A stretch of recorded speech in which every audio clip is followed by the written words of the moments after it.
AI රට පාලනය කරයිද? මිනිස් නායකයෝ වුණාට යන්ත්‍රයක් රටක් පාලනය කරන ලෝකයක් එයිද? මිනිසුන්ට සමාජයේ තැනක් නැති වෙයිද?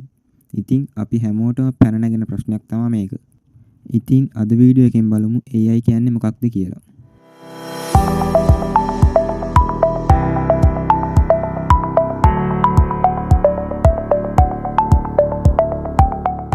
සරලව කිව්වොත් AI කියන්නේ මිනිස් මොළයට සමාන කෘත්‍රිම බුද්ධිය. තවත් විදිහකින් කිව්වොත් කම්පියුටර් සිස්ටම් එකක්. ඒක මිනිස් මොළයක් වගේ පූර්ණව හිතන්නේ නැති වුණත් දත්ත විශාල ප්‍රමාණයක් ඉතා ඉක්මනින් කෙටි කාලයකින් විශ්ලේෂණය කරන්න පුළුවන්. AI අද ලෝකේ භාවිතා වෙන හැටි බලමු. ඉතින් ට්‍රැෆික් ලයිට් කන්ට්‍රෝල් කරන්න, අපරාධ පැටර්න් හඳුනා ගන්න, රෝහල් රෝග හඳුනා ගැනීම. ඉතින් ඔය වගේ දේවල් වලට AI ලෝකේ භාවිතා කරනවා.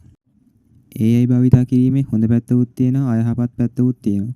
ඉතින් හොඳම උදාහරණය ලංකාව ගත්තොත් අද වන විට AI තුලින් විවිධ පුද්ගලයන්ට හානි වන විදිහට AI වීඩියෝස්, ෆොටෝස් හදලා විවිධ අපරාධ වලට මිනිසුන් අහු වෙලා තියෙනවා. ඔවුන්ට අවශ්‍ය දඩුවම් නීතිය මගින් ලැබෙනවා. නමුත් AI රජයේ තීරණ වලට බලපෑමක් එල්ල කරනවා. ඉතින් AI එකට රටක් පාලනය කරන්න පුළුවන්ද? ඇත්තටම AI එකට සම්පූර්ණයෙන්ම රටක් පාලනය කරන්න බෑ.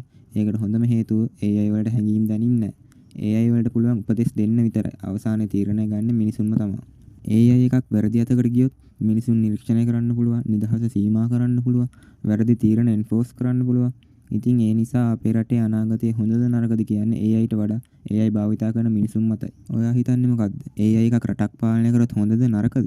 අදහස කමෙන්ට් එකක් දාගෙන යන්න. ඉතින් වීඩියෝ එක හොඳයි නම් ලයික් එකක් දාලා යාළුවෙකුට බලන්න ෂෙයා කරන්න. channel එක තාම subscribe කරලා නැත්නම් දැම්ම subscribe කරලා තියාගන්න. එහෙනම් අදට වීඩියෝ එක ඉවරයි. තවත් වීඩියෝ එකකින් හම්බෙමු.